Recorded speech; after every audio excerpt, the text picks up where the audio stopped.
Hello and welcome to episode 330 of the Crate and Crowbar. It is the 1st of July 2020. My name is Chris Thurston, and joining me tonight are Graham Smith. Hello. And Tom Francis. Hello. I was trying to figure out when the last time the three of us did a podcast together. Yeah, it feels like a long time ago. And also, might have been a couple of rests ago. Oh wow! This what to say loadout? What do I mean? This lineup is 100% different to last week's, which is a thing that happens now sometimes. Yeah, it's been weird for me taking more podcast breaks. Like I'm doing like 2 a month at the moment, which is far less. And what I've realized is I have exactly the same amount of opinions per month that I had previously, and they apparently I was just stretching them a lot thinner. So if anything, it's good for me and the causes of me. Yeah, it's nice to at least eke this kind of slightly larger pod roster out of this otherwise extremely strange time in which to be alive. I feel like if there's two completely separate lineups possible now, then one of us has to be the A team and one of us has to be the B team. and we right now should decide which is which. I think, so Marsh is going to edit this. I'm very aware of that. And so while we may think we can make a decision right now, I think actually we can't. So I'm going to say that we have an A team and a team 1. Yeah, that's and fantastic. And like Team Eagle or something. Like those are the 3 teams. 1 A and Eagle, the 3 best things. Yeah. I'm just thinking, like, if I was a Delta Forceman or something like that, what would I call a team? And those are the 3 things I can think of. If we call ourselves Team A, the other team are just going to call themselves Team S. That's better. Is it the Japanese grading system or? Yeah, I think it's just video games, maybe school as well. I'm not sure. Yeah, but there's also S Plus, and there's New Game Plus. There's a lot of different ways you could split Team this. New Game Plus. Exactly. Team Sandbox mode. Yeah, Team Ending D. Should we talk about some video games news that has occurred in the world? Yes. The first bit of news is regards Amazon's Crucible, which Marsh and I played and talked about. I was going to say like a few months ago, but honestly, I don't know. Like, could be weeks, could be years. Sometime earlier this year, Amazon released Crucible into early access, which is their sort of team-based hero shooter, free-to-play MOBA shooter, third-person thing. And in the last 24 hours, it was announced that it's going away again. It's going back into closed beta. And I would just like to say that this is exactly what I predicted would happen on the podcast. So look at me. I'm Michael Pachter now. Oh, no. I don't think being right about things is the defining trait of Michael Pachter. Shit. But I've already said that I am, so I'm wrong, which makes me the Michael Pachter now. The Pachter paradox. Exactly. One Pachter can only tell the truth, and the other Pachter is only wrong. I know which one we got in our universe. But yeah, so and I would also say that I think when I said this, and obviously because I would have made this happen in a cosmic way, I did say I think this was the only good thing that they could do with the game, because it was a big mess. I don't know if either of you played it. No. I didn't know. Long story short, it was a big mess. A product to think of a design with no clear vision, following trends without really having a single experience to offer people, and or a singular sort of thing you could describe that you did in the game that would make other people want to play it, which is quite important. And I think, given the resources at its back and the sort of symbolic importance of Amazon's first game, quote unquote, it didn't feel likely that it was just simply going to die. Like, it feels like when this happens, and I think there's precedent with this with Artifact, the companies involved, Amazon involved in this case, have enough money to put the thing back in the oven. And it just feels like a weird new twist on the whole early access paradigm, that in addition to putting out a game that's in development and saying it's not out, which is a weird bit of doublethink, you're also allowed to put the game away again and unrelease it. in order to release it again later. And that's what they're apparently going to do. They've made a public Trello board that says what they're working on and when they can expect things to happen. And they're going to, I think everyone who's spent money on the game is in the closed beta, so nothing has really changed for them. It's just that the developers have closed the door around them, which feels a bit like hiring your own players to be your testers, but so it go. I don't know if there's any additional hot takes on this, really. Has there ever been a game which has done this successfully? I know there's been live service games that have come out to broadly negative responses and then turned it around through hard graft at that point, but has there been a game which has just unreleased itself and then had a second launch party where it's gone better?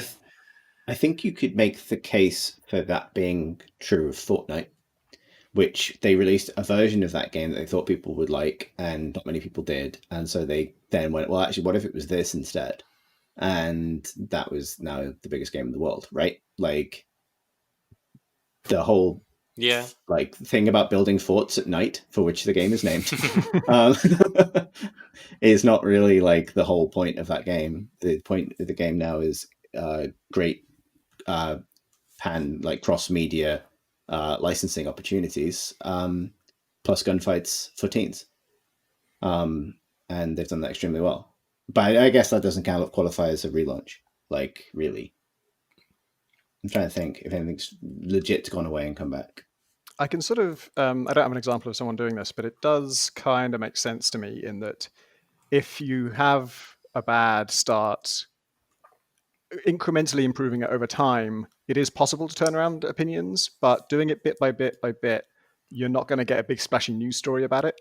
And if you want the narrative to be the big comeback, you want the narrative to be oh, I know Crucible had a shaky start, but look, now it's all new. You kind of want that to be one big monolithic event, and so the relaunch can be that in this case. You do, although I think for that to work, people need to be, just from a PR perspective, people kind of need to be rooting for you.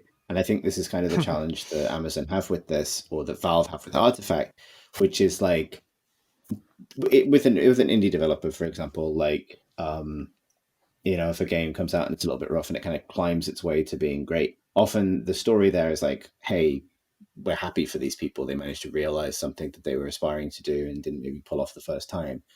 If those plucky kids at Valve managed to finally do the big Magic the Gathering they were hoping to do all along, then that's not it's not it doesn't feel like a win in quite the same way. And likewise, if Amazon managed to make the game good, that's not they thank God they finally, Jeff Bezos has finally realized his creative vision here. I feel good for him. That's not really the emotional dynamic at all. It feels a lot more it feels a lot more like an admission of failure, really. Yeah, I feel bad for the folks working on it, because it is kind of the worst, or it's the most uphill struggle to get goodwill, probably, in that you're both the underdog in terms of you don't have a track record and you don't have established practices and all that stuff, and you're struggling, all the disadvantages of being an underdog, but you also don't have any sympathy because you're the biggest, wealthiest company in the world and no one is rooting for you. And so everyone is kind of waiting for this to fail. Well, that was the issue with the game, I think, is it really exposed that I think we said this at the time, but it was really beautifully animated. It had really good character design, and that felt like something where it was a distinct discipline where you could just hire really good people, give them a good salary, point a bunch of really good game character designers and artists at it and say, make these nice, and they did. But stuff like design, particularly designed for a multiplayer community, it doesn't feel like it can be kind of broken out and succeeded on its own terms, just off the bat. And they really stumbled on that. And you probably can't buy a good design, really, unless you just hire a mod team to do it. But like I said, I think on the last part, I do really feel for people who made it, because it can't have been easy at all. And there's so much pressure that comes with the fact that there's all the money in the world. So literally. So, there is no excuse at all for failing. In slightly happier early access news, Ooblets, which has been in development for a long old time, has an early access release date of July the 15th. That's in 2 weeks, which is pretty exciting, I think. Yeah, that's awesome. I can't wait for that. Been following that since very early days, and back in the days when it was you were going to be battling these things, I guess because it was inspired by Pokemon, and so that they were just going to fight each other. And then like the rest of the game got so wholesome that started to be weirder and weirder, that they were just going to like physically violent against each other, and so they changed it to dance battles, which seems like a very good call to me. Yeah, I played it at EGX Res a couple of years ago, and I was kind of worried for it because like it looks amazing in trailers, but I thought the Pokemon comparison was going to cause it to really struggle because the combat that was in there, like the battles didn't have the kind of tactical depth that you get from a Pokemon game. Whereas, yeah, swapping it out for dance battles just seems like the best possible solution to that problem. And everyone I know who's played it since then has said that it's much better now and had a lot of fun with it at shows and stuff. Can you think of any game that wouldn't be improved by this decision? Maybe The Last of Us. I was going to say. Debatable, though. Maybe we should get into whether or not The Last of Us's message would still be transmitted through the medium of dance. No, I think all games would be better with this, but it's such a I think it's really nice to see it shunted sort of in what also feels like a bit more of an Animal Crossing kind of direction, the kind of life sim thing, which I guess it always had. I guess that's the part of its development timeline with Ooblets that I don't not The Last of Us that I don't really know. Like, was it always like Pokemon first and the life sim came along, or was the combination of the two the selling point initially? I think it was the combination of the two, although I think it was sort of Pokemon plus Stardew Valley, I guess, was because Stardew Valley was around about that time, and always had the kind of farming and gardening and a little town with a market you were going into and that sort of stuff. And do you grow the Ooblets? I don't know. A lot of them do look like vegetables. Yeah. But I'm not sure if you're actually growing them or if you find them in the woods, as you do. The normal way. Because there is a game that was revealed recently from the Flame in the Flood folks, the Molasses Flood. Their new game is called Drake's Hollow, and that is a game where you cultivate plant goblins and then the plant goblins in some way help you defend against maybe waves of things. I did watch it played. I can't entirely remember what it is you're fighting. But the idea is that sort of like the gardening, cultivating, caring for part of the game is tied to the combat part of the game, in that the things that you're cultivating are the things that give you the power to defend them. There's a few of these games about at the moment because Atomic Crops just came out last month, and that's exactly that. You're growing things to help you defeat waves of mutants that come at night. And I think the next Path of Exile expansion, it might actually be out now, but the Path of Exile expansion that's happening around about now is all about growing the monsters that you're then going to fight. So like literally farming them. So wait, these are enemy monsters? Yeah, you plant them, they grow, they burst, you kill them, and that's how you get. Oh my god, the ethics of that is just baffling. Yeah, well, it's like that's the opposite of the Ooblets decision, right? Like that's like, well, we're going to make Pokemon, but it'd be better if they danced because we like them. We don't want them to fight. We're going to make Pokemon, but you kick the shit out of the Pokemon. That's the game. Like, yeah, man. There's also Bug Snacks, which is the next game from the Octodad people. I don't know if you farm in that, but it features weird creatures that you can eat, and when you eat them, your limbs change into them. So the video they showed, like the first thing that happens is someone eats there's a little strawberry that walks around on its leaves as if they're legs, and then a walrus naturalist eats him, and then his arm turns into strawberries, and that's like, and they sort of stop there as if that explains it. Like, this just raises further questions, really. I didn't see that trailer, but all I've seen on Twitter for a while was people talking about the song. And so I didn't watch it because my brain can't take having a song stuck in my head at the moment because there's not enough stimuli in the universe. So need to keep it. Kiriko, Benito, who are good in general. But Mm. also, it's the tragedy of it is they went to all this effort to get a really good song made for the trailer, but then someone recorded their 5-year-old reacting to the trailer and just had that as the audio for the trailer, and it's so adorable and hilarious that it's kind of Aw. better. It's better than the song. They should just use this as the trailer now. They've got to pay this kid and just license it to use his opinions. What's anyone been playing? I appreciate that there's no eye contact, so I should probably just nominate somebody. Graham.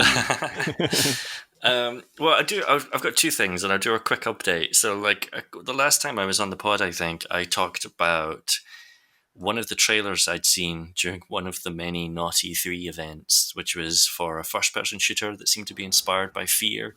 And I think I described it in negative terms and then walked it back over the course of about 60 seconds. But it was called Trepang 2. And there was then, shortly thereafter, a demo of it in the Steam Fest. And so I've actually played it. The demo was about half an hour long.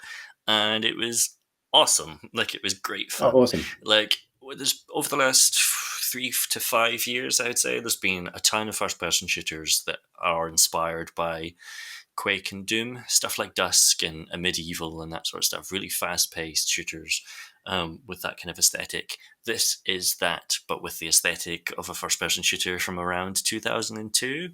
It's entirely set in offices and warehouses with cinder block walls, lots of grey, but lots of shelves with physics objects on them, and all the concrete kind of shatters as you shoot it. You've got an arsenal of incredibly powerful weapons, and then you just cleave your way through military grunts, basically. You get a shotgun really early on in the demo that just rips men apart when you shoot at them. You get machine guns that spray bullets everywhere with particle effects bouncing off every surface. Everything feels really powerful. It's even got Fear's slide kick move, where you can slide 30 feet across the room and every single man you collide with gets flung into the air and spins around for a little bit, cartwheels before they land again, and then struggles with the kind of semi-physicsy animation system to right themselves before you blast them in the head. It's dumb, but it was fun, and so I would like to remove any previous criticism I had of their trailer. Which, yeah, does it have the like jumping scissor kick thing from Fear? Yes. Yeah, you can also do a jump kick, which also just sends people flying. That was my favorite thing to do, is like sneak around a group of enemies and sort of figure out like the best approach of attack, and always make sure that the first thing I did in combat was like jump at someone completely unsuspecting doing the scissor kick, so that they just turn around and just see like legs coming towards them and then take it from there. You could do the same thing in this. It encourages you to like hide in darkness and that sort of stuff. And in most of the little rooms you enter, you get a moment to see the guards and stuff before they see you. So you can do exactly that. But nothing says fear like being kicked in the head by surprise. The other game I've been playing, though, is much more chill, although you wouldn't maybe think it to hear about it. It's Hardspace Shipbreaker, which is nice. a game I've been training for the last week to remember what it's called. And like in my own defense, it's not just that it's called Hardspace Shipbreaker and that those are words that it's, you could easily call it Shipspace Heartbreaker, and it would make as much sense in my own brain. But Shipspace Heartbreaker is definitely in the itch bundle. But it's by the developers of Homeworld Deserts of Karak, the RTS. And I don't know if you guys remember this, but Homeworld Deserts of Karak was previously known as Homeworld Shipbreakers. And before they got the Homeworld license, it was called Hardware Shipbreakers. So so now it's, instead of Hardware Shipbreakers, it's Hardspace Shipbreaker. So why don't they, do you know why they can't call this one Homeworld if they got the license for the Karak thing? Well, I guess they got the Homeworld license from Gearbox, who own it. And supposedly they're working on a Homeworld 3, but I guess they also wanted to do a thing for which they did not have to give royalties to another company for, I assume. But So the spaceship design in it though is reminiscent of Homeworld games, and so like I'll get onto this because it's a first person game rather than an RTS like Homeworld was, about stripping down spaceships for parts. Basically, it begins with you sat at a computer in your apartment in the near future, and it's just a hellhole. Like normally when I play these kinds of games, my thought is always, why would anyone do that? Because the story of it is basically that you give your DNA to this company so that you can go into space, break apart ships as manual labor, and every time you die, they just clone you and recreate a new you. And I would think, why would anyone do that? But the opening 3 minutes of this game convince you as to why, by putting you in this squalid apartment where the noise from all your neighbors is just deafening and gross. Jesus. It's a bit real, Graham. Yeah. This is clearly like a dystopic future where there is no space and where you are impoverished. And the beginning is basically you're going through the sign-up process for this company and like signing the EULA and signing the contract. And like, just like in real life, I skipped through every screen, like, oh, no, I'm not reading this. Just make it go away, make it stop. Sign away my life, basically. But after that point, it's a really chill game. It's quiet in space. And so the idea is basically you get you choose these vessels, which are basically like abandoned ships that people don't want anymore. And then in first person, you have to find your way inside, strip it apart, looking for certain pieces of the ship that you've been assigned as your work order, and then deposit them in the right bin. Some things go in the barge, some things go in the furnace, some things go in the processor, and you're recycling the parts. And you've got what introduces the challenge to it is that ships explode if you cut them up wrong. Like if you just slice your way into the side of the ship, then the decompression will cause a bunch of stuff inside the ship to break and spray out and hit you in the face and possibly kill you. There's also the risk that you might slice your way inside and burst like a fuel tank and cause a massive explosion which rips the ship apart in a beautiful physicsy way. Because it's another way to think of it might be like, do you remember that weapon in the Dead Space series that you used for cutting the limbs off bugs? Like, I think even Isaac, the main character in that game, was like a janitor or something like that. Imagine that guy's job before the aliens turned up, because you've got that cutting device. So you've got a laser which you can use for destroying individual pieces of the ship, but you've also got a kind of horizontal or vertical laser line that you can use for cutting squares out, and you can. The ship is completely destructible and you can destroy it at any given point, or you can go for specific cut points, and that's really what you want to do. So you want to go in through the what's it called, the air thingy, the air door that makes airlock Air door. Yeah. You want to go in through the airlock. You want to find some sort of decompression unit inside, which is going to decompress it without destroying everything. Then you want to find specific cut points to get towards the power core, so you can get that, because that's worth a lot of money. So you can extract the engine in one piece without exploding, because that's worth a lot of money. And you just methodically, like, I was going to say like carving up a buffalo, but I've never actually done that. Like carving up a turkey.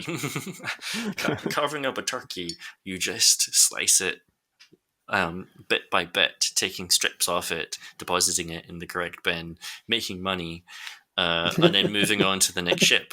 The thing with the making money, though, is that you start the game in debt by, I think, $1 billion. Yeah, I've seen a screenshot of this, and I was like, wait, does that seem right? Yeah, and like for each ship that you strip apart, you make maybe $500,000. It's obviously some fairly heavy-handed commentary going on here, but it's all in kind of good spirits. And the other part of it is you get points which you can use for upgrading yourself. So you can upgrade your laser, you can upgrade the amount of the size of your oxygen tank. You can upgrade your thrusters so you can move faster through the ships and that sort of stuff. But otherwise, it's just like a perfect podcast game.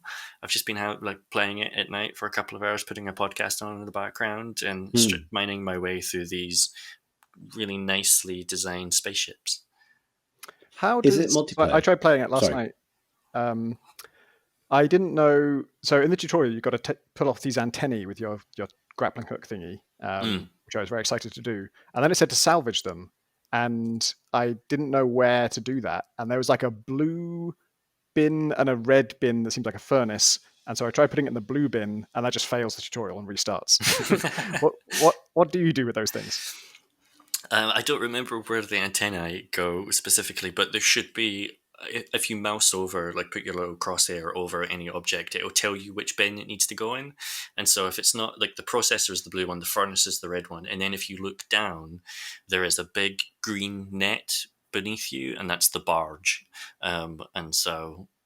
but it should, like, the UI is very cluttered. So there are a couple of criticisms. The UI is very cluttered, so it's hard sometimes, especially when you're starting out, to extract the information that's really important from it. Like, for example, which bin does this go in? The other problem I have with it constantly is that it's got fully 6 degrees of freedom. Yeah. Like, I feel like I'm using a thing that you would say about Descent in 1996, but I constantly find myself getting turned around, and whatever direction I look when I'm trying to find the barge, for example, I always spin round 350 degrees because I've gone the wrong direction basically before I finally fucking find the thing. But yeah, it should say on the UI. And in answer to your question, Chris, because I think you asked whether it's multiplayer. No, it's not. It's a single player game, or at least at this point. Maybe multiplayer will come later, and I can certainly see, because it has that sort of viscera cleanup detail. Yeah, that's what I was going to say. Yeah, I could definitely see the appeal of strip mining these ships with a partner, and calamity befalling you both as one of you accidentally cut something important. So on. Awesome. Yeah, I was really surprised it wasn't multiplayer. I just assumed it was. Like, everyone was talking about it, and I thought, I should really start playing that so I can play it with everybody. And then discovered, you just can't. Yeah, actually, now I'm that sounds really nice, because I also assumed it was kind of a predominantly co-op thing. And I think for some reason, because a lot of people were playing Deep Rock Galactic recently, I just put it in the same bracket in my head. Yeah. Right? Like, space industry co-op thing. But that is not what it is. So that's cool, because I actually really do like I love that art style, and the sort of setting appeals anyway, as inevitably. So yeah. I saw that it has something called Tethers. Do you actually like tie bits of the ship to other bits? So that's like an extension for your grapple. You get that pretty early on through the tutorial as it talks you through stuff. But yeah, so I should explain that. So like, you've got this grapple, as you say, which you can use for ripping things off the ship or for moving larger pieces. And if you use the middle mouse button on it, you get this kind of like punt move that pushes the object away. Tethers are essentially like the I think it was Just Cause 2 or something, but they contract. So if you want to move a very large object and you don't want to have to pull it and punt it 6 times to get it to its destination, you can stick a tether on it with the right mouse button and then click with the right mouse button on whatever bin you want it to sail towards, and it will drag its way there. And so then you can have multiple tethers, and so you run down the side of a ship cutting all the points so that 6 different panels on the side float off, and then you tether them all together and send them off all at once, and they daisy chain their way towards the bin. It's very satisfying. That's mostly what I used it for in Just Cause 2 as well, just getting people in the bin. What have you been up to, Tom? I have been playing The Last of Us 2, which I know that Tom talked about last week. So I will try not to rant about it too long. I'm having a very conflicted experience with it. And I won't spoil anything. I'll talk in very broad terms about the theme and message of the plot, but nothing specific. And rarely have I ever been as divided as this on like story versus game, because ultimately I was really excited about this, and no matter how many people told me oh God, it's so grim and so depressing, and do we really need that in these times? I wasn't entirely put off. I knew like I didn't want that, but I was still very confident I was going to enjoy this. And I kind of didn't really know why until I started playing it. Then I was like, oh yeah, Last of Us 1 was a really good stealth game. Like it's just when a company with a lot of talent and a lot of money makes a stealth game, it's really good because like there's just a certain amount of science and craft to that, where if you learn from other games and you have the resources to have all the features that you need to support all the different play styles that you want, you can just really knock it out of the park and make a thing that is great for stealth players and great for action players and everything. And they've definitely done that again. But I want to talk about the story first because that's going to be the negative part, and I don't want to end on it because ultimately I'm glad I played it, and even at my the times when I was least enjoying it or most annoyed with what it's doing, or exasperated by what it's doing is a better word, I was still like, well, I'm not going to stop. I'm still going to play all the way through. I did eventually stop. I didn't reach the end because I got to the very end and I got to a scene that I correctly assumed was one of the last scenes. And I thought, oh God, they're not doing this, are they? Oh, they're not doing this. Oh, I'm really going to have to watch this. And then I found, no, I'm going to have to play this. They're challenging me to do this thing that I really don't want to happen. And so I just thought, I'm not doing it. I think this is the end. I'm going to go on YouTube. I'm going to look up to check that it is the end and see what happens. And then I'm done because I just can't. And that's kind of one of the core problems I have with the story. The story is it's a revenge plot, and your goal is to murder somebody. Like that's how it starts. Is you are wronged in some way, and you set out to murder someone. And so right from the start, it's just morally bankrupt. Like Last of Us 1 had horrible stuff in it, and I expected Last of Us 1, but more horrible stuff along the way. But Last of Us 1, you're trying to do something worthwhile. You had at various times your goals are changing, but it's usually saving somebody, or by the end you're doing something a lot grander and a lot more important. And then all the horribleness that happens along the way, nasty people come at you and you have to blow their heads off with a shotgun, slit their throats, and blood geysers everywhere. And that kind of nastiness I'm okay with. I kind of I don't love it. It's not my favorite thing, but it's when the goal is worthwhile and there's nastiness along the way, it's effective because it shows you how horrible this world is without just being outright depressing. Because it's kind of like you're trying to do something worthwhile. Even when your goals are good, you end up having to slit people's throats and geyser blood everywhere. And that's a kind of, it's a certain mood, and it's kind of effective. But when the goal itself is just to murder somebody, and along the way you have to murder a whole lot of people because they understandably don't want you to go through their territory murdering people, you don't have a leg to stand on. Like nothing about it is worthwhile, or I'm just not on board from the word go. Right away I think this is a terrible idea, we shouldn't do this. It's A, it's immoral, and B, it won't be it's revenge plots are very well trodden. We all know that getting revenge doesn't ultimately solve anything, and that's kind of where I'm starting with this. And then the game is just going to take 30 hours to get there. Like it's so fucking long, and the point it's trying to lead you to is so obvious from the start, and it doesn't provide a motivating force for all the horribleness that's going to happen. All the horribleness that comes along the way is just en route to further horribleness. Your goal is horribleness. It's always just going to be slitting people's throats, stabbing a penknife into someone's jugular and watching them bleed out. That's just it all the way through. And it's kind of absurd because like it feels like I don't think this is the actual motive behind the game or in their thinking, but it's the game you would make if you were annoyed at everyone using Uncharted as the poster child for ludonarrative dissonance, because we do. Like it's the first one we mention every time ludonarrative dissonance comes up. It's like, Nathan Drake is a charming, easygoing guy, and yet he kills hundreds of people. And this feels like the game of like, oh, you don't like that he's easygoing and charming?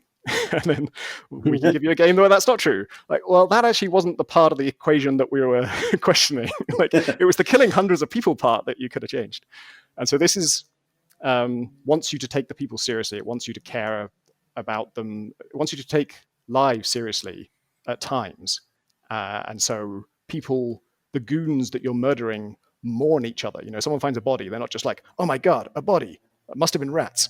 They will name the person who died. They'll be like, oh my god, Skylar, they killed Skylar, I can't believe it.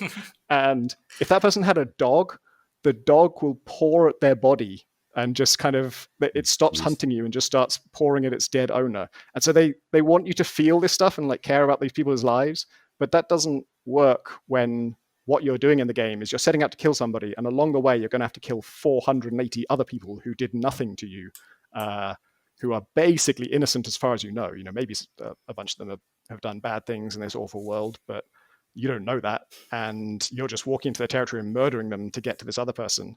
And so trying to make me care about them as lives and take them seriously as lives is totally counter to the whole enterprise, because it doesn't stand up to a moment's examination. Like, this makes no sense. No one would kill 480 innocent people to reach one person who's guilty. And that compounded with the length, compounded with the visual horribleness of what you're doing, is just extremely draining. And I had moments where I'm just like, I can't believe you're going to make me do this. Like, oh my God, the realizing that what I'm doing is wrong is a conclusion I had 28 hours ago. And you have pussyfooted around it a couple of times. Every 8 hours you'll come up to, oh, maybe all this killing is wrong. But then just straight back into, no, we should just continue to kill and kill and kill and kill and kill. And it's so bizarre. I've heard a lot of people talk about, the kind of enemies mourning each other and that sort of stuff. And every time I hear it, I mean, it sounds horrifying, but I just think of that scene in the first Austin Powers movie from 20 years ago, where Austin Powers is a James Bond spoof, where Austin Powers hacks and slashes his way through evil henchmen, and they cut away to the family of one of the henchmen getting a call about how, and I think the line is something like, no one ever thinks about the families of henchmen. The henchman's wife gets the call, and then she has to tell their son that he's dead. And it's that joke is funny, and it works because the whole enterprise doesn't stand up to a moment's examination. As soon as you take human life seriously, it all falls apart. It doesn't make any sense. Of course, if you actually think of these as human lives, you can't be doing the stuff you're doing. And this is a game that wants you to think about them as human lives, and also wants you to carry on doing what you're doing. I think we've had the conversation on the podcast before, just on that point, about how the thing that saves games from being totally tasteless a lot of the time is the fact that the people in them don't really experience pain, right? Yeah. Like you tend to, even in a gritty military game like a Call of Duty or something, people kind of die instantly from bullet wounds, which is not how that works in real life. Games very rarely show people maimed or dying in a painful way.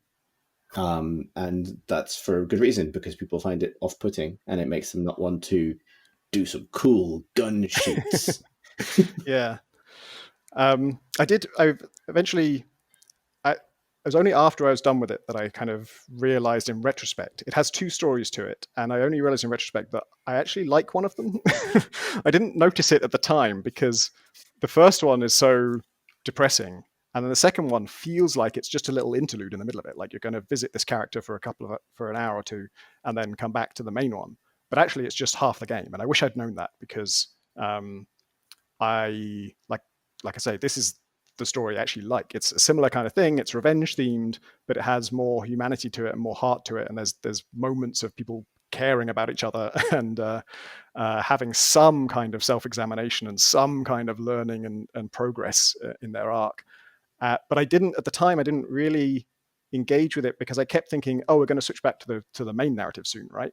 But it's not. It's just 10 hours of that. And so at the time, I was like, come on, when is this going to end? It's this weird interlude. Why are we not switching back to the main one? And then looking back on it now, I think actually that story kind of held together a lot better and had a lot more going for it. And I like that character a lot more as well. And so it's just a very weird structure. It does a lot of jumping around in time and characters, which I usually like. But here it's very strange to just leave a narrative behind, add a cliffhanger moment for 10 hours before you get back to it and resolve that. That said, sorry. No, go on. I was just going to say that the high level direction of the plot, those are my issues with that. the actual moment-to-moment dialogue is good, and the performances are great. It is all the things people have been saying about, a sort of new high point in digital acting. It's both on the tech side and also just the performances of the actors are really, really good. And there was a moment really after 25 hours of misery or something, somebody smiled, and I found myself smiling too. And I thought, fuck, this actual all the tech and the performances are so good. They can control my emotions in a good way if they want to, but they haven't chosen to for 25 hours. They just get this one little moment of happiness briefly, and then back to the misery. I was going to ask, is there any reason in the plot why you have to kill the people? Because that's the thing that sort of strikes me as strange. So there's two kinds of killing in it. One is in game when you are in control, and then the other is in cutscenes. And it's the in-game stuff. A lot of the in-game stuff, it's optional, but in a weird way. So you enter a huge open area with 15, 20 people hunting you. And in theory, you don't have to kill any of them. If you know where to go, you could find the little gap that you're supposed to squeeze through, or the door that you have to push hard to open, and just leave. But you don't know where you're supposed to go. And so it's just not practical to do that. On your first run anyway. On a second run, you could easily do it. But on the first time through, there's no way to know which direction you're supposed to be going. And when you do find the exit, it's going to be something kind of subtle. It's going to be a little bit hidden. And it's just not practical to hunt for that whilst you're being hunted by 12 different people. And so you end up killing all those people for a very prosaic practical reason. It's just very difficult to know how I leave this arena without killing all of you. So I'm going to kill all of you, which is crazy because that's the bulk of the body count. That's when I say you kill 480 people. Those are the 480 people. It's the ones in game who technically you don't have to kill, but A, it's not really practical to avoid it, and B, obviously the game doesn't want you to avoid it because it has a whole weapon upgrade system. Every mechanic in the game is just about killing. There is 0 non-lethal options in the whole thing. Every single thing you do to humans kills them, and they want you to care about gun upgrades. And oh my god, the gun upgrade system, the way it's presented is incredible. It's so well done. Just the physicality, every single weapon, she unchambers the round and takes the magazine out and lays it on the desk with a satisfying thunk. And then for every single upgrade, there's a unique animation of how she unscrews that part of the weapon and then bolts something else on. And then I imagine some of those had to be redone depending on what upgrades are already present, because the way she moves it, if it already has a scope on it, she can't hold it from that angle. And so she'd have to clean the barrel in this way. And I can't believe the amount of work that's gone into it. And of course, if you're trying to not use these weapons, that concept was absurd. The game is built for killing. So that's those are the gameplay kills. And then the cutscenes, your character kills, without your intervention, without any choice on your part. And those kills are much more graphic and much more nasty, and you just are watching people bleed out in front of you by your own hands, people who did nothing wrong, people who you put into this situation and they tried to defend themselves and you've done this to them now. And it's very trying to make you feel awful about it. There are also scenes of people being tortured and maimed. Some of those I just had to skip because it was just too much. But it's kind of weird because the kills in the cutscenes where it's very graphic and really you're pushed to feel something. These characters are humanized in sometimes little ways, like somebody you kill is just playing a game on their phone when you find them. And so you just, as they're bleeding out, you're still hearing their little game playing. And that just has this effect of sort of reminding you of who they were before you killed them. It's very effective. It's very well crafted. They're very good at making you feel terrible about what you're doing. Those are sort of presented as the ones that have the most emotional weight to your character and how they're affecting her. But of course, the moral status of a lot of them are kind of accidents. They're like, it's your fault because you went into the situation with a gun or a knife and threatened these people, and then ultimately they came at you and you stabbed them and they died. It's your fault. In a court of law, you'd be convicted of this. But it's more understandable than the other 25 kills I did on the way here, because I just hunted those people down. They didn't know I was there. Nobody even found out I was present. I just slit all of their throats one by one, which is a horrific, insane serial killer act. But of course, that isn't referenced in the plot because they don't know whether you did it or not. So there's as always, a huge separation between what's happening in the game and what's happening in the story, a thing for which there is a term. Well, it's funny because it does make that term worse, right? Like, and I think it's interesting, like, identifying that, like, they've solved the wrong problem with Nathan Drake, because the argument against that term, against the ludonarrative dissonance, is that it fails to account for genre.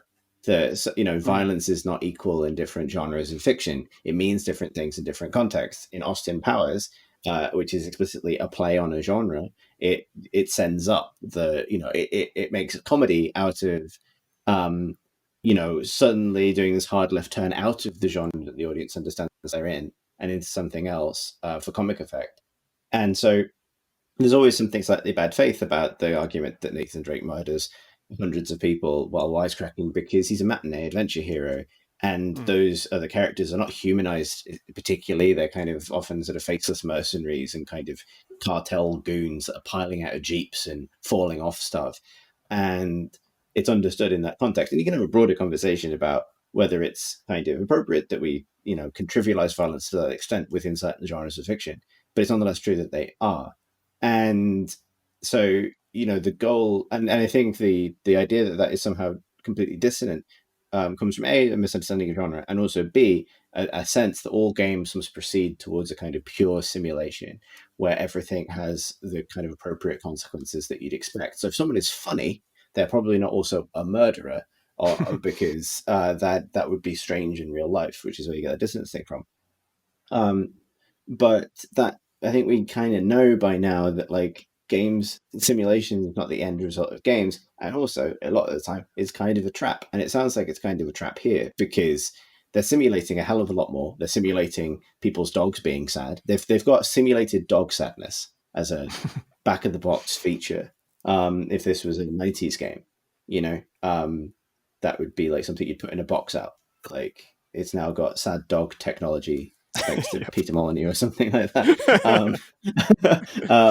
But they're not simulating any of the other millions of things that you would hypothetically be able to possibly do, like non-lethally restrain somebody, or wait for them to go to the loo and then sneak past them, or wait for them to go to sleep, 48 hours to pass through an environment, you know what I mean, something like that. Wait for them to move on.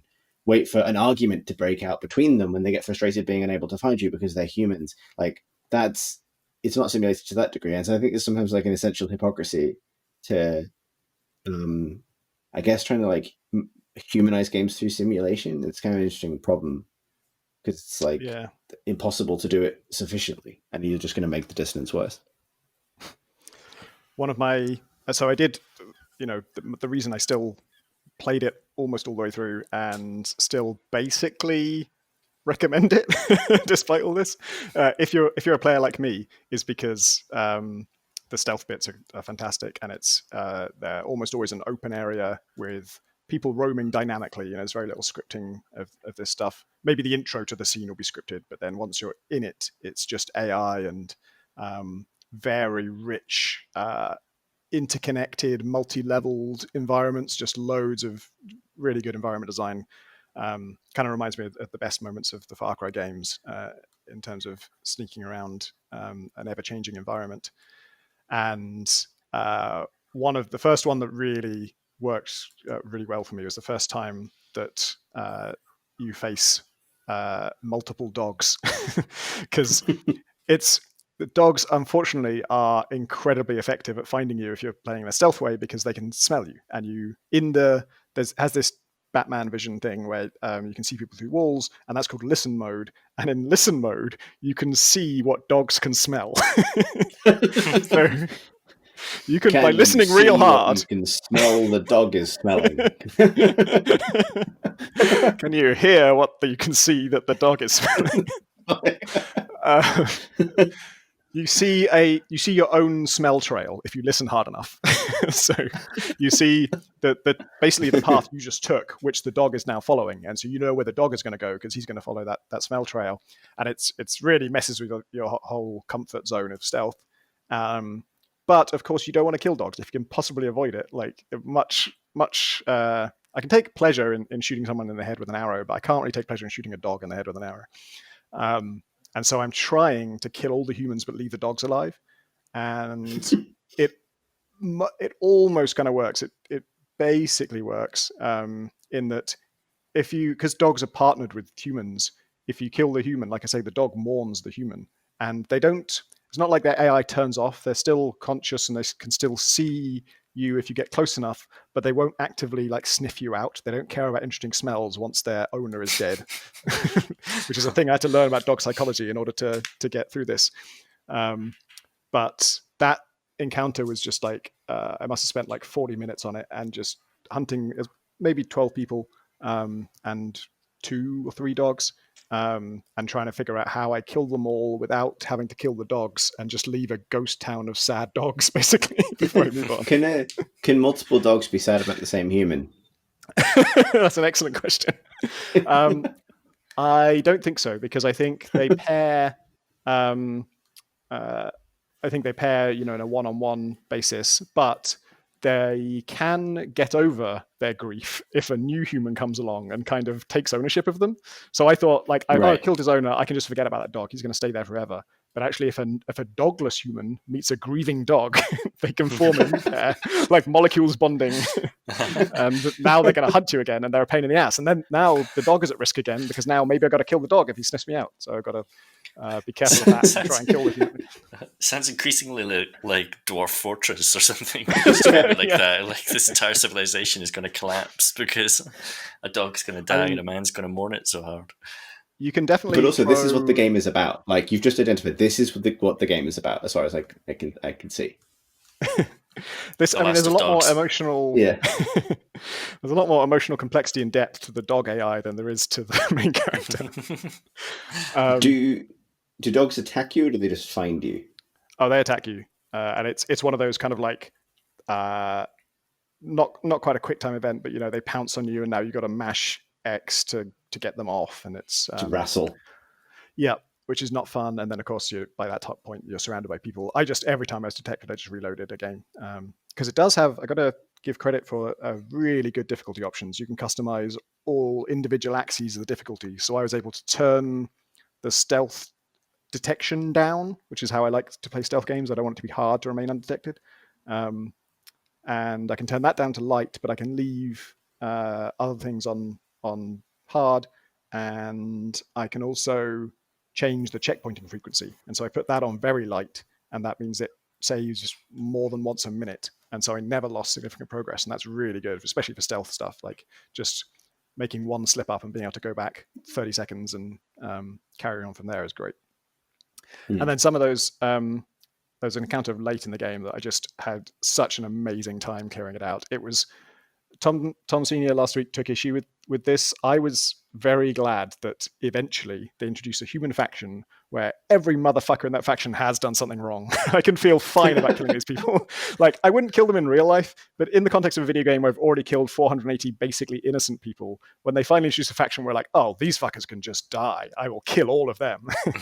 That was a huge relief for me. And in fact, ironically, I'd been, I said earlier, it's not practical to find how to leave an area before you killed everybody because you're being hunted and the exit is often not obvious. The first fucking time that happened to me, 27 hours into the game when I'm fighting these absolutely horrible people, I just found the exit right away as soon as I walked in, and I went through it and thought, oh, this is the way to progress. And I thought, actually, if I'm going to kill 480 innocent people in this game, there's no way I'm letting these 20 absolute assholes live. I'm going to go back and kill them all. So actually, that one is on me. I chose to kill those people. I decided to do it. Do they have dogs? Yes. Were they evil dogs? Yeah. I didn't kill those dogs because by that point I was good enough to work around it and just kill the owners. But yeah, there was a kind of, it's kind of a villa, and it has multiple sections to it. It's the biggest encounter in the game, I think. There's just so many enemies, probably like 30 or more in total, and it's complex, and there's chained up infected. They've chained up the infected to kind of torment them, and of course you can release those and set them loose on them, which is great. And I ended up sort of the way I'd been doing all throughout, just methodically picking off let loose the infected, let that create a distraction, then pick off stragglers, very slowly try and whittle down the numbers, and then creep into the house, clear that out, have some very tense moments where someone finds me in the middle of a stealth takedown of someone else, and I don't have time to sneak up on them, so I've got to improvise and shoot them with a silenced assault rifle to take them down before anyone hears, and then go upstairs, and it joins onto another part of the villa, which is also absolutely crawling with people and a huge number of new enemies to deal with. And I was about to do it all the same way, and then I realized there's only one route joining this house to where I came from. If I'm low on arrows, I'm low on silenced pistol shots, I'm low on all these resources I've been using to take these people out stealthily. What I'm not low on is proximity mines. You have improvised IEDs, and if I just lay those in this one route that they can possibly take, and then go back out into the courtyard, there's a rooftop there, and I can climb on top of that, and I just got a scope for my bolt action rifle that I hadn't been using, and so I've got loads of ammo for it, and I can lie down on that roof and snipe them from there. And if they ever, I'm not going to be amazing at sniping, I'm not going to be able to mow them down or anything, it's a slow firing thing, but if they ever do figure out where I am and try and get to me, they're going to have to go through my IEDs.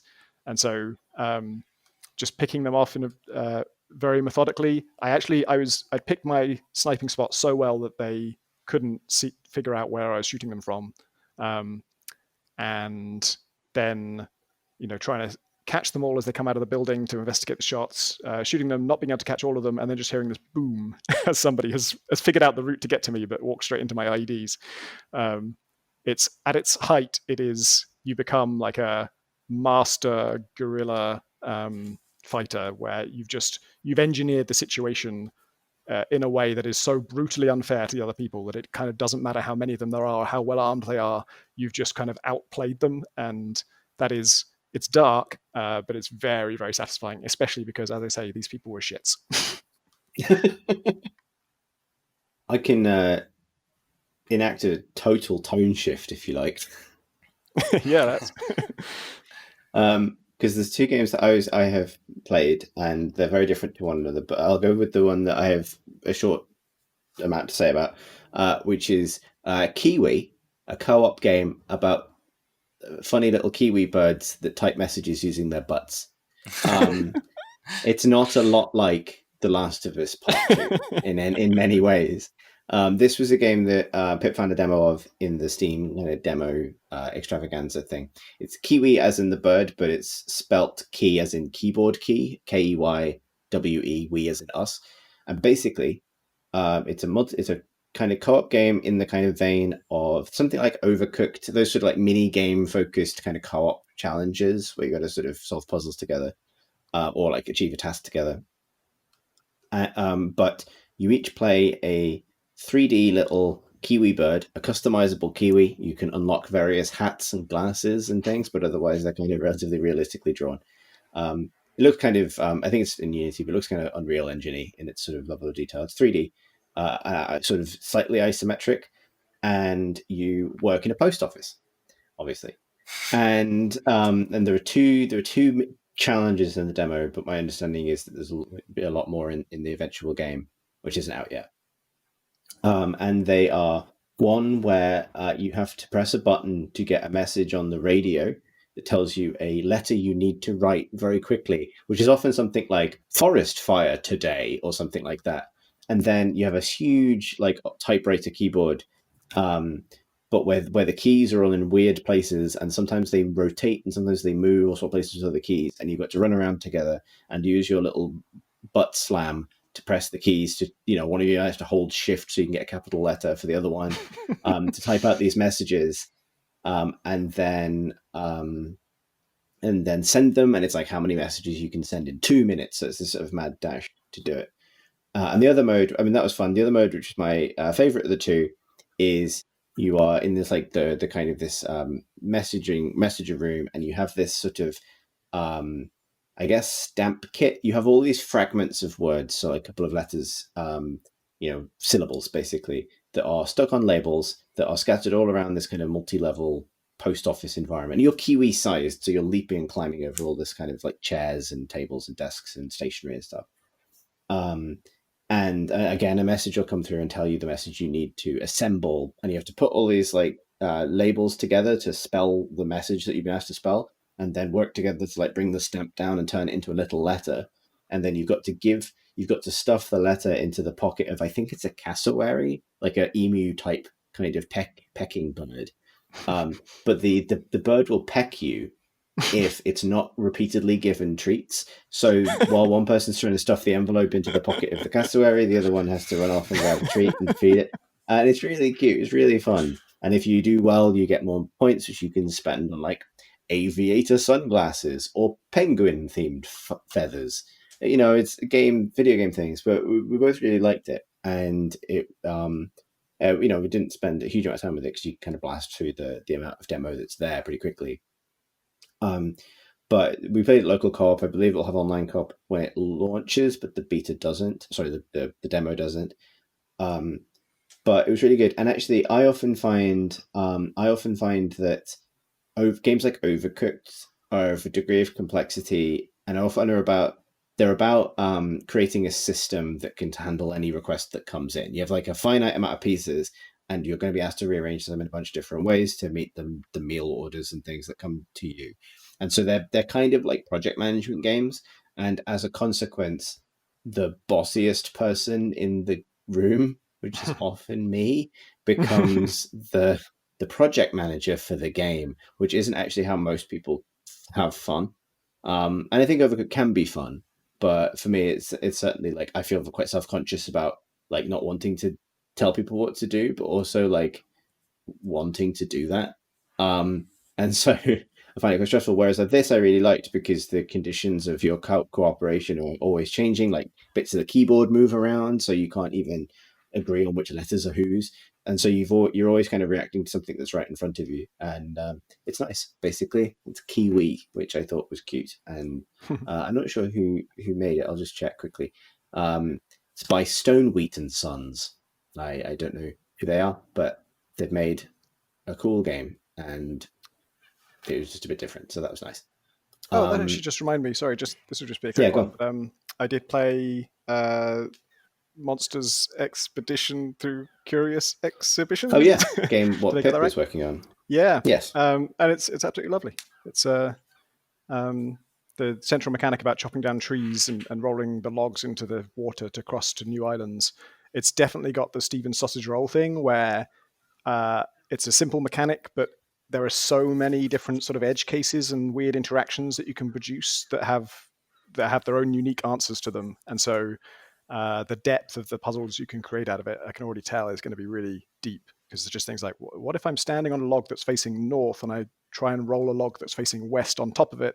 How does it behave then? And then what happens if I'm standing on a log and I push against this? And yeah, there's that. And then of course, the whole presentation and the writing is really cute and lovely. Oh, I'll pass that along to Pip. Should be pleased to hear that, because I think that's the first game Pip's written for that has come out in some form. So that's exciting. The other game that I've been playing a bit of, and maybe 2 hours of it, and I want to caveat my thoughts on it with that, is Cloudpunk, which I had seen getting like a fair amount of buzz. It kept cropping up in my various feeds and things. And I was curious about it because I tend to be curious about narrative stuff, and narrative stuff with a slightly different approach, and about cyberpunk things. And I think I've got a bit of a weird relationship with cyberpunk personally, because I have some like fairly big reservations about it as a genre, but I also like it's probably the genre I've worked in the most, and sometimes that's related, but also like, you know, regardless, it's always of interest. Like I'm always interested to see treatments of it and see which direction it's taken in. And this has a fairly interesting setup. Cloudpunk is set in a kind of it's set in the kind of Blade Runner city that you might be imagining when you think of cyberpunk, flying cars, stuff like that. And you are a delivery driver with a flying car in a kind of voxel-based city, and your job is to, you know, the sell is that it's your first night on the job as a delivery driver, and your job is to take packages from A to B, and in doing so kind of encounter the story of this environment. And the first thing I would say about it is the environment itself has some real moments of spectacle. It's all done in voxels, and that has some interesting kind of consequences. But once you kind of get used to it, the combination of the lighting and the environment and the music, especially actually when you're walking around outside of your car in first person, can be quite effective. It feels like it's one of those good video game places, like with rendered with sufficient detail and enough detail that it feels somewhat alive. There's tons of traffic in the skies, I guess. The sort of streets are pretty busy and full with characters, but I'll get to the characters separately. And it's kind of a pleasant place to kind of spend time. And that initially appears to couple well with the kind of delivery driver thing. Like I think there's unexplored narrative potential in the delivery driver genre, which I would put things like Euro Truck Simulator or Omnibus Simulator or Elite, or any game where you're just you're in quite a meditative headspace because you're going from A to B. Like I don't think those games necessarily need additional challenge on top of what's there. And I think there is, and some games I think have started to approach this sort of thing. Jalopy is one of them. Wheels of Aurelia is another one. There's definitely something in this, like driving games where you're driving as a way of being told a story. Unfortunately for me, Cloudpunk really hasn't worked, and I was sort of I definitely I was ready for it to be like, I think this is going to be one of my surprise kind of favorites of the last couple of months or something, because something about it, the aesthetic resonated with me, and I've really bounced off it, and it's a bit of a shame. And I don't want to go on and take it apart too hard, but I think there's a bunch of things that feel like missed opportunities, and a few things that feel like big, fairly severe execution problems. And so one of the missed opportunities is that you're told kind of that it is set in an indeterminate point in the future, thousands of years in the future. This city is kind of vast in a way that you can't imagine. You're told early on that it goes down for hundreds of miles and up for thousands of miles, which is like a unthinkable distance on Earth terms. And its verticality is kind of why it's called Cloudpunk, I think. That's the notion of it. Thick bands of cloud kind of separating the skyscrapers. But presumably for engine reasons, there's quite a limited height ceiling in any given layer of the city. So actually, your travel is predominantly horizontal and kind of terrestrial, really. Like you can fly, you can go up and down, but not a lot. And you can only park in designated parking kind of pads. And so that limits where you can go. And if you look up, you see the kind of underside of a different cloud layer with like the lights of the city above you peeking down through the clouds, which is kind of a cool effect. And if you look down, you see clouds as well. And so, but then to transition between layers of the city, you have to travel to the edge of the map and fly into what is ostensibly like an elevator that recalibrates the altitude your car can go to, but it's really a teleporter. And so the game feels incredibly horizontal, and that's not necessarily a deal breaker, save for the fact that like the verticality and the kind of sense of vertigo that you get from those sorts of cyberpunk cities is the selling point, and it actually doesn't deliver that. And then the other side of that is like, I think one of the things that's good about it being a voxel game is it's not trying to render everything in perfectly lifelike detail like something like Cyberpunk 2077 is going for. It's much more abstract, and I think in being abstract, and I think we've all encountered games like this, like you can do some really cool things with scale, and you can express things that are quite impressive and hard to do in other contexts with that. Like there are some, there are Minecraft builds that are capable of blowing you away with the scale of the thing, even if they're rendered out of Minecraft blocks, because they can, you can render stuff at a scale. I don't know if it's necessarily an engine limitation. I suspect it is, that prevents them from doing the verticality, but it seems like such a missed opportunity. Like I can imagine spending time in that game and getting vertigo, appreciating the size of the place, and being grateful for the fact that it's been made using slightly simpler technology in order to be able to deliver that. So the fact that it doesn't, it just feels like one of those sorts of like, I guess it's sort of a selling point, or like a experience you would really want to have, just sort of sailing by, and it's not possible, unfortunately, which is a shame. Although I would say the environment itself is the strength of the thing. On that verticality point, did anyone play an indie game, I think it was called Against the Wall, where the entire game is just a massive vertical wall? Like there is no ground, there is no ceiling. And that was amazing, because when you were talking about the sense of vertigo you wanted from this, Chris, I think I had that with that game because that's just so fundamentally different to everything else. Like it's the only game I played where all of the space is vertical. I guess some of it is horizontal, but only in one dimension. And yeah, just knowing there's sort of infinity below you and infinity above is really unique, weird feeling. So yeah, it's a real shame this game didn't manage that. Yeah, and it feels weird as a criticism because obviously you don't want to tell the developer like, well, this is the game you should have made rather than focus on the game they did, obviously.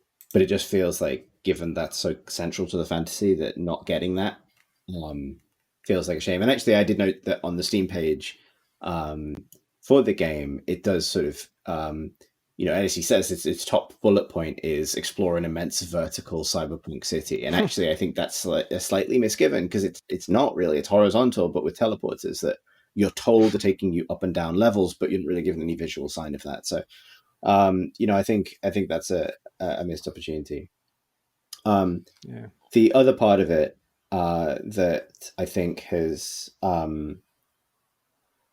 unfortunately has torpedoed it for me is the narrative side, and there's two sides to that. One, the very straightforward one, is that the voice acting is extremely hit and miss. A lot of it is fine, but when it's bad, it's bad. Like, it's just not come out well. If it feels like actors that don't really have sufficient context for their lines a lot of the time. The entire game is voice acted, and it has a lot of voice acting and has a lot of talking, and all of it is subtitled, but also you can't skip any of it. It's happening as you're moving around, it's happening as you're driving. These are conversations with your kind of controller back at the delivery company that you work for, with an AI you brought with you from home, who is a dog as well, with a who's called Camus, but spelt like Camus, as in the French writer. I don't know if that means anything in the game. It doesn't appear to. And with other characters and things. And there's just a bunch of issues with that. I think one is that the writing has a quality to it which I kind of recognize from quite a bit of games writing at the moment, but it just feels badly in need of an editor and streamlining. I feel always weird weighing in on like game writing because it's very close to home in a lot of ways, but like it's quite strikingly overwritten, I think, and it falls into this trap, which I think you see more and more actually through the attempt to humanize game stories, which is it is vastly expository. Every character, if they're not explaining something about the world to you, is opining on the world and telling you what the message of the game is in this moment, just explicitly. It's very much telling you rather than showing you things. But it also wants to strike for like a natural tone of voice of the characters, the kinds of thing that you get in games like What Remains of Edith Finch or Gone Home and things, where characters speak like people. And the collision of those two things is very, very difficult to get right, and I don't think they have, basically. And what it results in is there's a desire, I think, for the conversations to sound natural.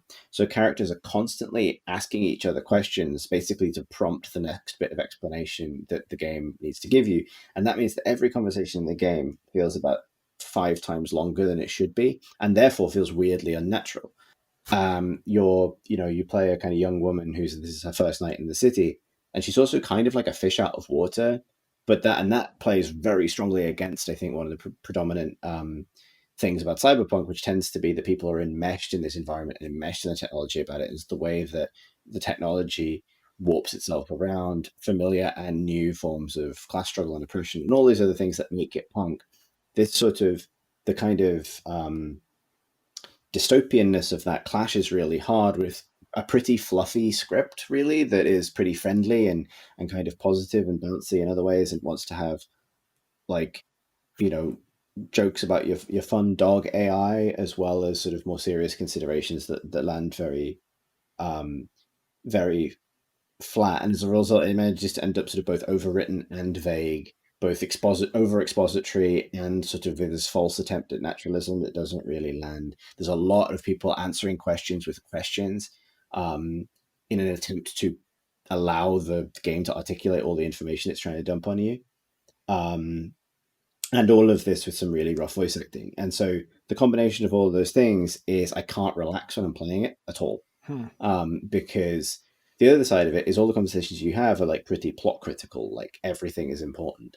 And so you're never going to zone out and just do deliveries. And actually all the deliveries are like plot missions. You're not going and picking a mission for yourself or something like that. Or at least not in the hours that I've played.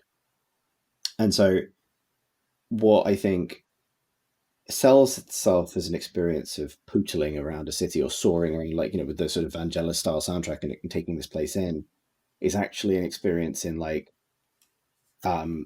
listening to a not particularly good script while doing an unrelated task and trying to take in the details of the story that you'll need to remember. And I just find that really, for some reason, I find that really takes me out of it completely, which is just a shame because I think there's something in this formula that could work really well. Part of me wishes it was possible to simply put the radio on and find out about the world by listening to the radio from that world. Yeah. And there are inklings of that. You hear like over here, there are advertising boards and stuff, all the stuff you expect from like a neon cyberpunk city, and you overhear things that are way more compelling than the highly expository conversation that you get from everyone else. And it gets to the point where I'm nervous. You see a named NPC, you can talk to them, and I'm always nervous about doing that because it might mean a 3-minute kind of painfully voice acted conversation that absolutely forces the themes of the game on you, rather than being allowed to absorb it in your own time. And I think it's a bit of an odd duck for that reason. Unfortunately, and like I don't say any of this with relish really, because I really did want to like it more than I do. I've played a bunch of these kind of road trip games, and because I like road trip stories in general, and so I really want them to be good. And I like games that are about driving without racing, and I continue to be surprised that I think Driver San Francisco is probably one of the best of them I've played. Like it is a game in which you are. It's a Ubisoft game in which you are in a coma and have the magic ability to hop into any car in the city and possess whoever is currently driving it. But there is just a staggering amount of dialogue and voice acting in that game, and that every car you drop into, basically, you drop into the middle of a conversation between whoever is driving and the passenger seat next to you, and then can kind of react basically to those conversations in some ways by getting little mini side missions. Yeah, and I think that speaks to something which is, it's very similar in GTA as well, where obviously, not just the kind of you're driving somewhere with someone in GTA and they tell you a story thing, but actually just how much of the character of those games, like it or not, comes from your kind of ambient absorption of the place through its radio stations and all of that other kind of ancillary stuff. And I think that's the connective tissue here, because, I think driving games are really about places, to be honest, a lot of the time. And there's something of that to the cyberpunk genre, particularly where it overlaps with noir. And very chatty noir with jokes doesn't work great. And nor does sort of noir soap opera, right, or cyberpunk soap opera. Like, if it's too busy with characters and you can't sink into the environment, then, and you don't really have any sense of place, which again is compounded by the verticality thing, I think you end up with something that doesn't quite work, unfortunately. But it's the thing is, and it was interesting, I second guessed myself massively on this, so I went and read a bunch of the Steam reviews, and it's actually getting really, really positive reviews. So I do want to press on with it, just in case the story does something that surprises me. But so far, I found it kind of hard to feel comfortable in, and hard to feel kind of really keen to keep going with, which is a big shame. But yeah, that's how I felt about that. That idea you mentioned of kind of absorbing that world through the radio, I'd really like to play that. That sounds like a good way of doing it. If your job is just sort of delivery and something quite passive, and the thing you want to sort of convey to the player is this world, I'd really like to. It'd be interesting to make a game where all of the actual narrative is just from a radio station, and the only player input is like, maybe there's a job listings board and you choose who to work for, and the people you're working for are people who might have been you've heard mentioned on the radio, or and shape it in that way. Yeah, I was thinking about that because I think inevitably, given like what I do now and stuff. I was immediately thinking about this. Like, if someone pitched, like, we want to make a cyberpunk city package delivery, gig economy simulator. What do we do with the narrative? I think that would be the thing that would spring to my mind as well. Like, building something around the city itself and the sort of incidental nature of it. Like, I really like that idea. That kind of springs out of my head. So I'm a bit wary of trying to imprint something on Cloudpunk that it's not trying to do. But I don't think that necessarily excuses the other issues with just like writing in VO, basically. But yeah, that's that. Shame. Anyway, shall we do some questions from questions? Yeah. Yeah. Enthusiasm. Big energy Wednesdays at the Crate and Crowbar. I'm feeling low energy, and so I'm overcompensating. That's where I live. Our first question comes from David, who writes, "Hi all. I greatly enjoyed the discussion a few episodes back about feeling nostalgia for time periods that you didn't live through yourselves. Though I can't say I ever shared his taste in trousers, I was happy to hear that Chris shares my love of prog. In case you're still into it, I found that prog has largely moved to Scandinavian. I highly recommend listening to Anekdoten or Gustav Berling's saga. I'm going to pronounce that wrong. And as for marsh and manufactured nostalgia, try reading the titular story in Kelly Link's Magic for Beginners. It really takes the sort of feeling that you described about Buffy and recreates it with something that exists only within the story. Also, to spoil Marsh's nostalgia for The Wind and the Willows, check out Wildwood, a retelling from the working class creature's point of view by Jan Needle. I should probably shoehorn a question in here. What musical genre best represents your favorite genre of game? How does that match up with your preferences for music in and of itself? I like how many of your listeners provide answers to their own questions in this space, but I found myself unable to do so at this time. We had our second child a few months ago, and double duty dadding has driven the memory of what it's like to actually play games from my mind. I rarely have leisure time, so listening to the pod while cooking or running errands has been more welcome than usual, especially considering the horrible shitstorm that we're all living through. Take care, David. So I thought this was an interesting question because, like, when I was a teenager, there was a really close overlap between the music I loved and the games that I loved. And in both cases, the common thread was like, I would like to be transported somewhere else, and I would like to be told a story. Like, I am not kind of interested in living more intensely in the life that I have, which I think is one of the things that music is good for. I want to just tell me about a wizard. And that fueled my teenage love of metal and prog and a bunch of different forms of that thing. It wasn't always high fantasy necessarily. I was into a lot of, I don't know what genre you would call it, just sort of angst prog, basically, which is about being maybe you're a vampire, but you basically just live in a flat. Kind of music made by people with 6-string basses who now live in California. And so that was a lot of my youth. And going to gigs where men who wanted to believe the same things about themselves in long leather trench coats would stand exactly 6 feet apart from one another, nodding appreciatively. In a sense, modeling what going to a gig might be like in our own future, which is basically the sole kind of predictive quality that a lot of that prog had. But that was really what I got out of it. And that was also true of the games I was playing. Like, I think I told the story on the pod before about listening to tons of Wishbone Ash while playing Dark Age of Camelot, and living in MMOs and absorb closely associating music with MMOs. And also closely associating music with the first fiction I ever wrote as well. Like, it's all one thing to me. And then as I got older, music taste diverged multiple times in all the different directions and became part of my normal life.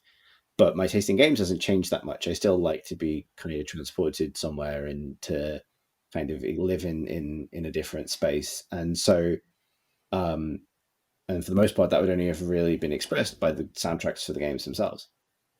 And until very recently, when I started to revisit prog, particularly, and all the different forms of sort of folk, the sort of overlap between folk and prog and metal, because I think I kind of moved away from metal out of some embarrassment in my 20s. Not justified at all, and that's not a slight on metal. That is a slight on being 22. and now I'm kind of rediscovering it, which is kind of also marks the arc of my life in a bunch of other ways, including Warhammer and other things that I thought I would never touch again when I was 22 because I was cool now. That age 32, I have very much re-embraced. Slid right back into it. Yeah, hell yeah. Get me down that the disposable income slalom of a man with no children in his 30s. But yeah, and so I think, you know, the kind of genre that best represents my favorite games is going to be sort of operatic metal a lot of the time, or prog, or kind of I guess moody electronica. And moody electronica informs most of the things I've ever written for games, one way or another, apart from my most recent stuff, where it wouldn't be appropriate. But my musical taste otherwise, like, well, I was thinking about this, like, there is no game that reflects the work of Janelle Monáe, but there fucking should be. I would play, like, yeah, I want to play that game. I don't know if you guys have any thoughts on this. The depth of my answer to this is I like indie music and I like indie games. That's all I got. Nice.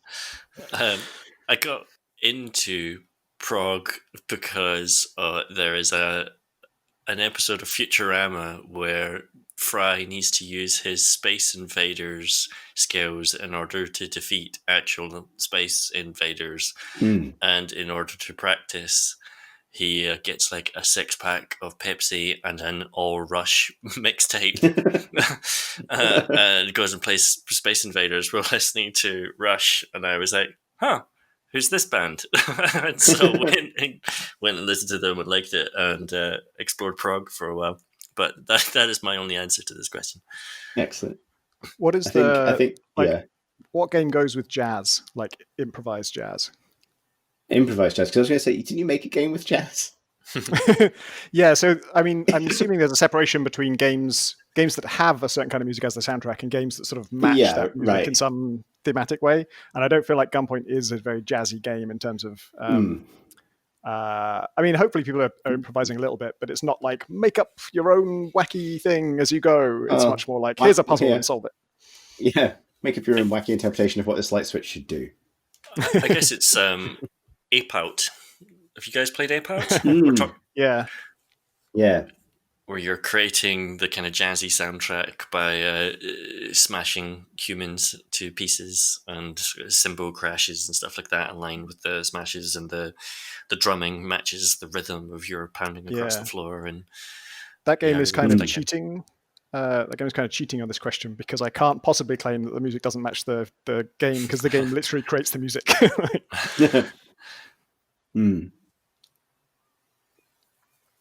Next question comes from Daniel, who writes, Creighton friends, the hype and attention around Cyberpunk 2077 has made me hate it a little bit because I'm not particularly interested in it but can't avoid seeing information about it. Do you ever feel this way about overhyped properties that you aren't interested in? Is it better or worse for you since you are somewhat inside the machine? Daniel. I do get anxious when everyone is in love with a game that I'm not. I guess this isn't about unreleased games so much because I never, the jury's still out, but The Witcher 3 I like it, but I don't love it, and everyone loves it, and it makes me worried because it makes me wonder, like I can't afford to be too far out of touch with people's tastes because ultimately I'm going to be making things that I hope they like, and my only barometer for it is that I like it. And I need that connection to still exist for my career to work. So anytime I'm like drifting too far from public opinion, I'm a little bit nervous about it. But actually, the truth is that one of the cool things about gaming these days in particular is that we've discovered there's 1 billion communities that all have millions of people in them, and you can absolutely have a career just serving, as long as there's like 1 million people out there who like the same kinds of things I like, it's viable for me to reach enough of a percentage of that group that I don't have to give a shit what anyone else thinks. I'd say that hate is too strong a word, particularly for unreleased games, because I tend to enjoy hype and enjoy the marketing. Like a lot of the time, I don't care what the game is like, but I would just enjoy other people's excitement for it or enjoy the trailers or whatever else. And so I tend to feel that way about Cyberpunk or other things like it. I definitely have the thing of just a kind of recommendation resentment where I don't feel it on the surface, but I know that the more something is recommended to me, the less likely I am to go experience it myself. Like there's probably some sort of curve you could map out where it briefly increases my chance of checking it out and then rapidly decreases after like the Right. second recommendation. And so like at this point, The Wire just never stands a chance of me watching it because it's been recommended so many times.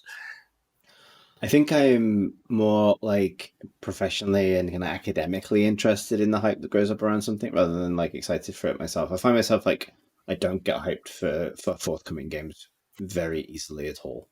Like it's pretty rare that something kind of gets stuck in my. I remember very much what that felt like. I remember very much desperately looking forward to a particular game coming out because of the way it sounded from previews and things. So I can very much sympathize with that. But it's not something I experience myself much anymore. Like I'm really looking forward to Baldur's Gate 3, for example, but I'm not like I don't have that kind of desperate need to know more about it. Maybe that's just growing out of it, but I do find myself more just sort of interested in the way hype manifests and the way it changes over time and things. Like it's been interesting this last week watching far more substantial gameplay impressions and footage of Cyberpunk come out. I'm watching some of it myself and kind of noticing that the game looks beautiful. Some of the animation's amazing. Combat looks pretty ropey. Driving looks pretty ropey. Obviously, it's got another 4 or 5 months in the oven, so who knows? But also just very carefully watching like the way the community changes around the revelation of the reality of the thing. I find that very interesting. I find it very interesting how content creators adapt their messages and their approach in order to get the most value out of hype. That stuff's all super professionally relevant, but also kind of cool as in terms of watching games, pre-release games become commodities that can make or not make or break, but offer a potential fortune to the creator that gets it right and most hits the tone of the community who wants that information. That's all kind of interesting stuff to me, but I don't think I have an emotional relationship with it beyond that. Next question comes from Mr. Wendell, who writes, what's the game you've enjoyed the most but played the least? Or maybe vice versa if you're feeling spicy. For me, it's probably Factorio and other games like Factorio, because I think I played Factorio for 6 hours in a single sitting and then uninstalled it afterwards because those games are time sinks. They are extremely compelling and Moorish to me, where one task leads naturally into the next, and you are constantly striving towards some unattainable efficiency, perfection. But the fact that they are time sinks, and I don't feel like they are enriching my life, or even like after the fact, I don't have a sense of what enjoyment I just had from playing it. And I don't want to use my leisure time in that way anymore, broadly. Unless it's social in some way. Unless I can do it with other people, and then it's okay.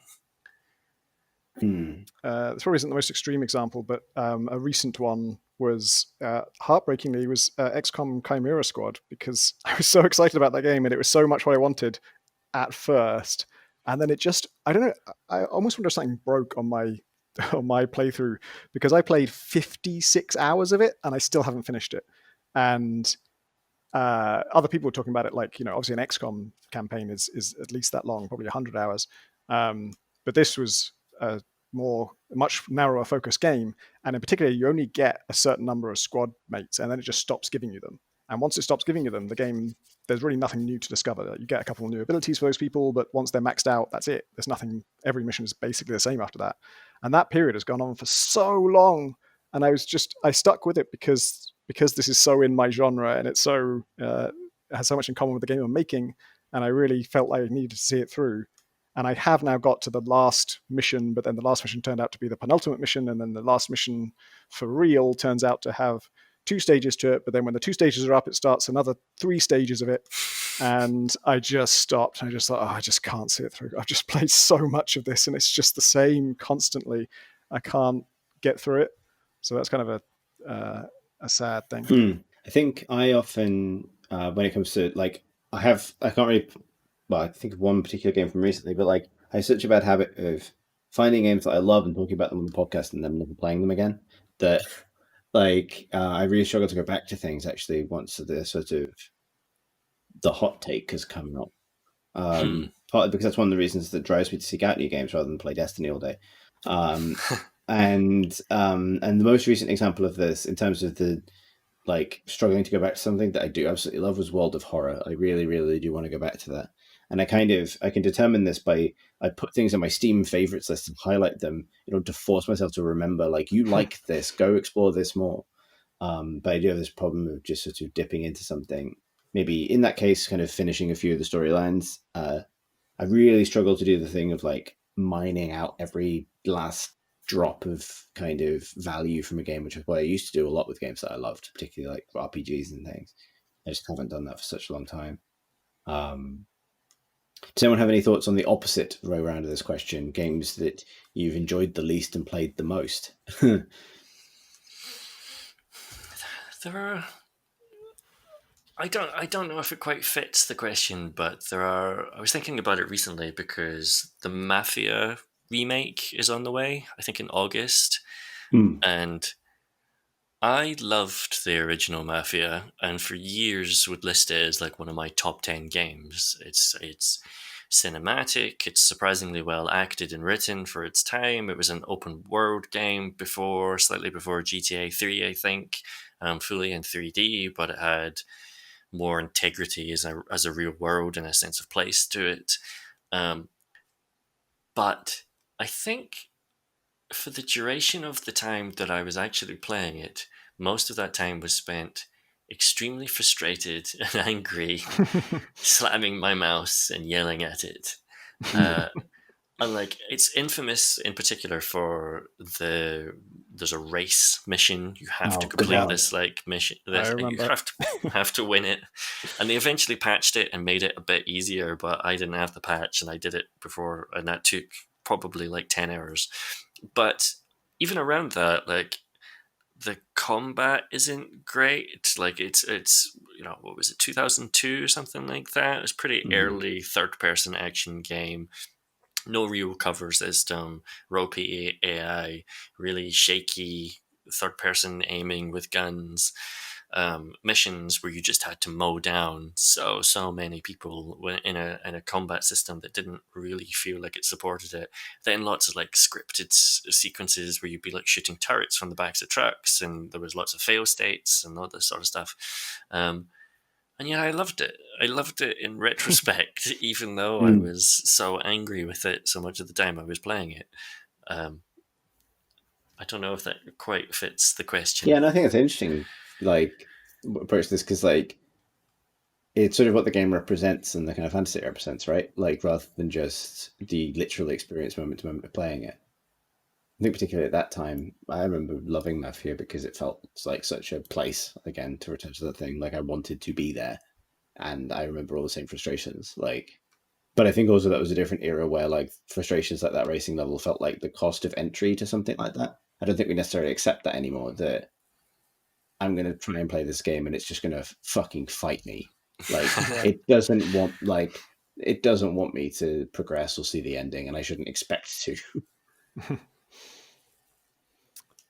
Yeah, that thing of a game where the moment to moment of while you're playing it, you're spending a lot of time frustrated, but then in retrospect it kind of glows. That definitely applies to Mirror's Edge for me. And that's not a game, I wouldn't say that's one of the games I enjoyed the least or anything. I did love it. But about 50% of my time I was slamming my mouth. Like, oh, for fuck's sake, come on, I made that. But it was just like, it's just so that game is so special. Like there's just nothing else looks like it or feels like it. Even Mirror's Edge 2 doesn't really look like it or feel like it to me. Just its aesthetic was so just enchanting, and I just wanted to live in that world and feel like I was there. Our last question comes from Matt, who writes, Dear CNC Dream Factory, I've recently found myself idly daydreaming about how much I would like to see a Rockstar-made open-world sci-fi game. Not only would it be great to see their huge resources turned towards making a detailed sci-fi world, I feel like a future city with spaceships coming and going, bizarre alien inhabitants, and weird future tech would be a much more believable canvas on which to add the more gamey elements which really break the immersion in the real worlds, quote-unquote, of GTA and Red Dead, particularly their online incarnations. My question then is this: what is your dream AAA, no expense spared, money no object game, and do you think it ever could or will get made? All the best, and thank you as ever for the wonderful podcast, Matt. For me, it would be to see a Star Trek game made the same budget as maybe any of the Star Wars games that have come out more recently, or a Rockstar game, because I love Star Trek. I've loved it since I was a kid. I've watched every episode of every series pretty much.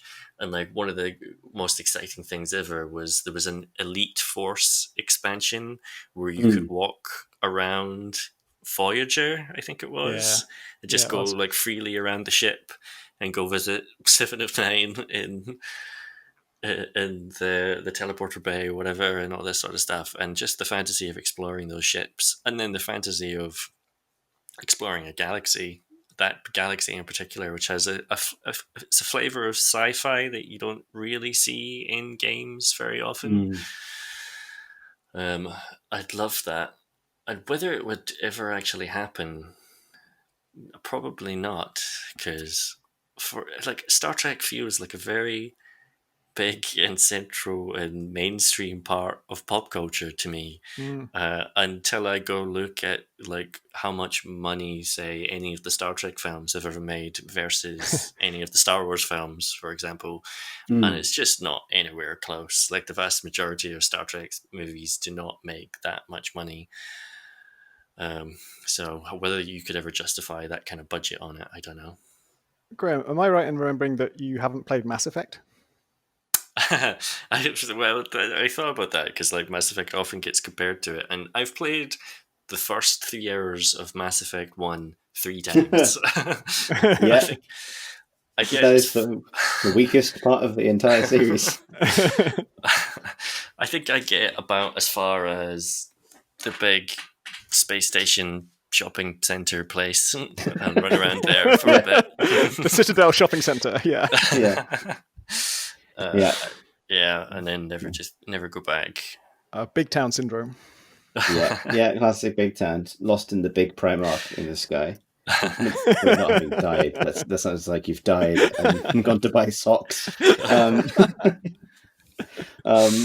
yeah, because that is very much the. I think I can say the same thing. I would really love that level of sort of investment and detail in the Star Trek game. I think it'd be really hard for a game to ever capture all the things that make Star Trek kind of special. Like, how the hell do you handle the holodeck? I was thinking about this because they revealed the brain dancing thing for Cyberpunk, and I think the idea that Star Trek wouldn't necessarily justify a AAA budget because the movies don't do as well as other kind of sci-fi licenses. I think the counterpoint to that is to look at something like Cyberpunk, which was it's important to the genre, but Cyberpunk, the tabletop game, is niche by anyone's standards, and certainly not like this massive pop culture cornerstone that Star Trek undoubtedly is. And it's managed to generate hype around it, and I think benefited. Not, and obviously CD Projekt helped that, but it's also the fact that people like the idea of liking it. I think it's retro and kind of interesting, and I think Cyberpunk Star Trek could harness the same thing. But how do you do the holodeck? Because if you're going to live the fantasy of being on the ship, then you have to have one pretty much, unless it's original series, I guess. And in Cyberpunk, they've taken brain dancing, which is the kind of the equivalent, the kind of VR, go into the web, have relive experiences thing, and it appears to be Cyberpunk 2077's detective mode. Like, you can't really do that with Star Trek unless it literally is detective mode, i.e. you press a button and now you're Sherlock Holmes. Like, that would be the only way to do it. just puts up another game from your Steam Yeah, library. exactly. Closest down the easy. Yeah, perfect. Yeah, but it just replaces some textures at random with data. Like, as in Brent Spiner is, Mad Max in the Mad Max game. Spelunky guy. Yeah, Spelunky guy.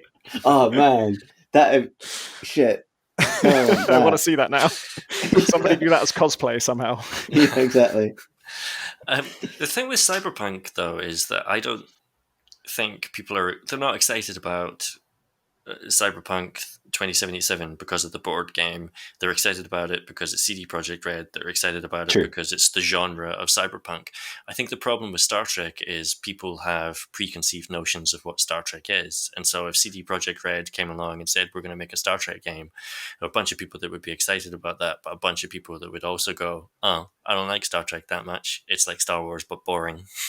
And so I feel like that's the kind of cap on it. Because I always remember, like, THQ went bust or something like that, and when all the different IP they had were being bought up, Red Faction was bought for like $2 million, Evolve was bought for like $16 million, and like the fact that Evolve was an unknown quantity worked in its favor versus Red Faction, which there'd already been 3 games of that, and they hadn't been that successful. Right. Yeah, and I suppose Cyberpunk did have the benefit there hadn't been an unsuccessful Cyberpunk game, which is, interesting. Like what AAA thing do you want? Star Trek. That's the only answer. Star Trek. Yep. We'll just focus on that. I think Star Trek would be, for me, the 2 things that jump out as being difficult to gamify. One is combat, because most games just have combat as their staple, and you're going to kill hundreds of enemies, and that's very un-Star Trek. That's the problem Elite Force had, is like, it was Star Trek, but you were wearing like body armor and you had like a phaser shotgun and you're just mowing down wave after wave of like bugs that just splattered, which is extremely un-Star Trek. Like, there is combat in Star Trek, but it's always it's a much more thoughtful approach where combat's a last resort, and if there is combat, it's brief, that there'll be a quick fight, and victory is almost never through combat. It's always the way they solve a problem is never just like, well, we just had better phasers and we shot better, and so we won. It's always like, shit, we can't. In fact, almost always the combat is to demonstrate they can't win through combat. Like, the first thing that happens is Worf gets thrown across the room, right, to show that, well, you're the best warrior, I can bat them into the wall, and therefore combat isn't going to work here. And so then you have to talk your way out of it and do lateral thinking and stuff. And I think that's why I thought of Mass Effect, is that although it doesn't go far enough for a Star Trek game, it does have high stakes conversations where you try and talk someone out of some drastic action, and you can sometimes win with words. And I think a Star Trek game would have to do that. And then I don't know whether they just don't have very much combat at all, or whether they replace it with something else. Or I guess ship to ship combat is fine, which is what Star Trek Online kind of does a lot of, and I think it does fairly well, as I remember. Yeah, I think that's the thing. Like, you end up in sort of visual novel territory, because it's not really Star Trek as well if you're having like a big budget spectacular adventure every week. Like, sometimes there just needs to be a new person on the ship who's beamed on, or you need to take them somewhere, and they're just making everyone a bit uncomfortable. Like, it's not like a huge crisis or anything. It's just this one guy is weird, and it's making Troy uncomfortable. And what you'll learn by the end of it is some people in space are weird. Moving on. The last Deep Space Nine episode I watched, the plot was that Dax could play the keyboard, but she couldn't remember why.